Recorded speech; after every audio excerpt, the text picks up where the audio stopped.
అందరికీ సాయిరామండి. ఈరోజు మనం కార్తీక పురాణం 3వ అధ్యాయం ఆలకించుదామండి. ఈ అధ్యాయంలో కావేరీ నది స్నాన ఫలితం అంటే కావేరీ నదే అనే కాదండి, ఈ నెలలో ఏ నదిలోనైనా స్నానం చేస్తే మంచిది. ఈ స్నాన ఫలితం గురించి తత్వనిష్ఠుడనే ఆయన చరిత్ర తెలుసుకుందామండి. వశిష్ఠ మహాముని జనక మహారాజుతో ఇంకా ఇలా చెప్తున్నారు. ఓ జనక మహారాజా వినుము. కార్తీక మాసంలో స్నానం, దానం, జపము మొదలైన పుణ్యములలో ఏదైనా స్వల్పంగా అంటే చిన్నగా చేసినా కానీ ఆ స్వల్పమే అనంత ఫలప్రదమవుతుంది. స్త్రీలు కానీ పురుషులు కానీ అస్థిరమైన శరీరాన్ని నమ్ముకుని శరీరానికి కష్టం వస్తుందని భయపడి కార్తీక వ్రతాన్ని చేయని ఎడల 100 మార్లు కుక్కగా పుడతారు. కార్తీక పూర్ణిమ రోజున స్నానదానాలు ఉపవాసం చేయని మనుష్యుడు 1,000,000 మార్లు చండాలుడై జన్మిస్తాడు. అట్లు చండాలుడై పుట్టి చివరకు బ్రహ్మరాక్షసుడై ఉంటాడు. ఈ విషయమందొక పూర్వం ఒక కథ కలదు, చెప్తాను విను. ఈ చరిత్ర తత్వనిష్ఠుడు అనే ఆయనది. దాని గురించి చెప్తాను విను. ఆంధ్రదేశంలో తత్వనిష్ఠుడు అనే బ్రాహ్మణుడు కళ్ళు. అతడు సమస్త శాస్త్రాలను చదివాడు. అబద్ధం ఆడినవాడు, ఇంద్రియాలను జయించినవాడు, సమస్త ప్రాణులందు దయగలవాడు, తీర్థయాత్రలందు ఆసక్తి కలవాడు.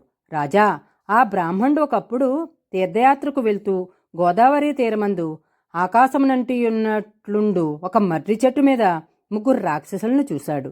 ఆ బ్రహ్మరాక్షసులకు తల వెంట్రుకలు పైకి నెక్కబడుచి ఉన్నాయి. నోరు వికటంగా ఉంది. శరీరం నల్లగా ఉంది. ఉదరం అంటే కడుపు కృశించి ఉంది. నేత్రములు, గడ్డము, ముఖము ఎర్రగా ఉన్నాయి. దంతాలేమో పొడుగ్గా ఉన్నాయి. చేతిలో కత్తులపైన పుర్రెలు కలిగి సర్వ జంతువులను భయపెడుతున్నారు. ఆ రాక్షసుల భయం చేత ఆ చెట్టుకు 6 క్రోసుల దూరం లోపల మనుషులు గాని, పక్షులు గాని, మృగాలు గాని సంచరించట్లేదు. ఆ చెట్టు సమీపంలో పర్వత సమాన శరీరులైన ఆ బ్రహ్మరాక్షసులు నిత్యం పశువులు, పక్షులు, మృగాలు మొదలైన జంతుజాలాల యొక్క ప్రాణాలు భయపడేలాగా గొప్ప భయంకరమైన శబ్దాలను చేస్తూ ఉండేవారు.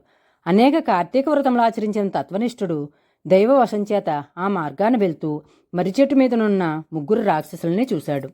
తత్వనిష్ఠుడు భయపడి శ్రీహరి పాదారవిందాలను స్మరిస్తూ, దేవేశా నన్ను రక్షించు, లోకేశా నారాయణ అవ్యయ నా మొర ఆలకించు, సమస్త భయాల్ని నశింపచేయి దేవా, నా భయాన్ని పోగొట్టు, నాకు నీవే దిక్కు, నీవు తప్ప నన్ను రక్షించే సమర్థులెవ్వరూ లేరు.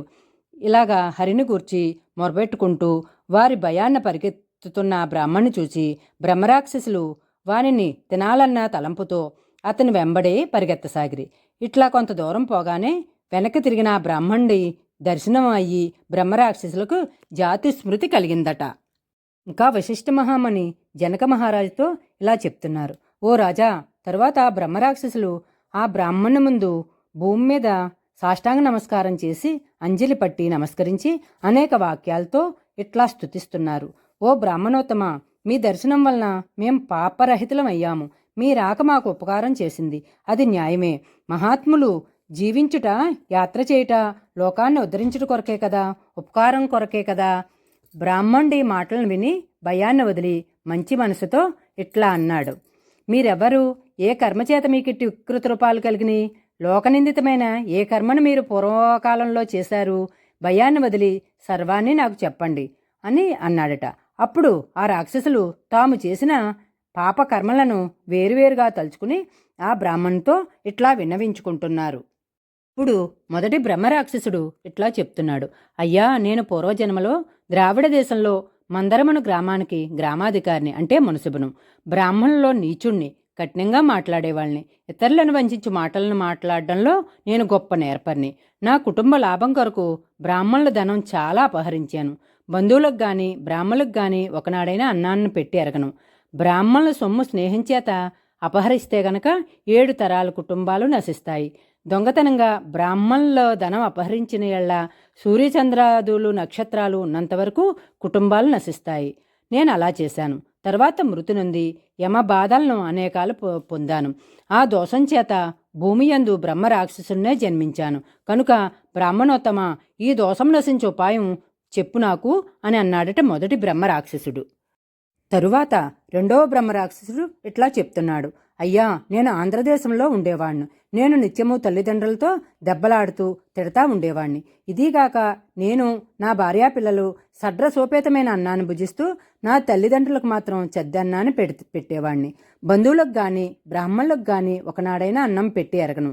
మరియు ధనాన్ని విస్తారంగా సంపాదించాను. తర్వాత నేను చనిపోయి యమలోకంలో 8 యుగాల వరకు ఎంబాధలను పొంది తిరిగి బ్రహ్మరాక్షసుడినే భూమి యందు జన్మించాను. ఓ బ్రాహ్మణోత్తమ, నాకీ పాపం తొలగు ఉపాయం చెప్పని రెండవ బ్రహ్మరాక్షసుడు అన్నాడట. తరువాత మూడవ బ్రహ్మరాక్షసుడు నమస్కరించి తన స్థితిని ఇలా చెప్తున్నాడు. అయ్యా, నేను ఆంధ్రదేశ నివాసిని, బ్రాహ్మణుడను, విష్ణాలయంలో స్వామికి అర్చకుడను.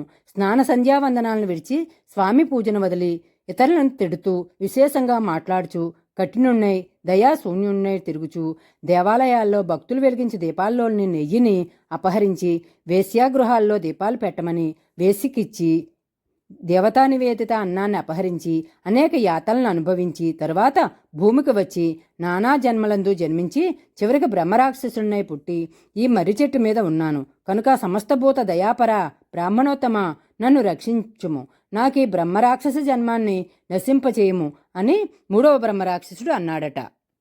బ్రాహ్మణుడైన తత్వనిష్ఠుడు బ్రహ్మరాక్షసుల మాటలను విని ఆశ్చర్యంతో, మీకు కొంచెమైనా భయం లేదు, మీ దుఃఖాన్ని నేను పోగొడతాను, నేను కార్తీక స్నానార్థం వెళ్తున్నాను, నాతో మీరు కూడా రండి అని వారిని కూడా తీసుకుని పోయి కావేరీ నదిలో బ్రహ్మరాక్షసుల నిమిత్తము రాక్షసులతో కూడా స్నానం చేయించి వారికి బ్రహ్మరాక్షసత్వం నశింపజేశాడట.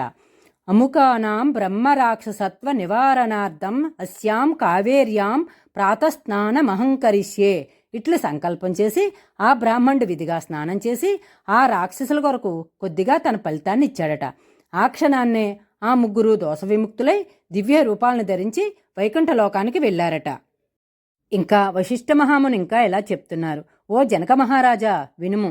మోహం చేత గాని అజ్ఞానం చేత గాని కార్తీక మాసంలో శుక్ర నక్షత్రం ఉదయించినప్పుడు అంటే తెల్లవారుజామున సూర్యోదయ కాలముందు కావేరీ నది యందు స్నానం చేసి పిమ్మట శ్రీ విష్ణు పూజ చేసిన వానికి 10,000 యజ్ఞాలు చేసిన ఫలితం కలుగుతుంది. ఇందుకు సందేహం లేదు. కార్తీక మాసంలో ఏదో ఒక ఉపాయం చేత కావేరీ స్నానాన్ని తప్పక ఆచరిస్తే మంచిది. కార్తీక మాసమందు దామోదర ప్రీతిగా ప్రాతస్నానం చేయనివాడు 10 జన్మలందు చండాలుడై జన్మించి తర్వాత ఊరపందిగా జన్మిస్తాడు. కాబట్టి స్త్రీ కాని పురుషుడు కాని కార్తీక మాసంలో ప్రాతస్నానం తప్పక చేయాలి.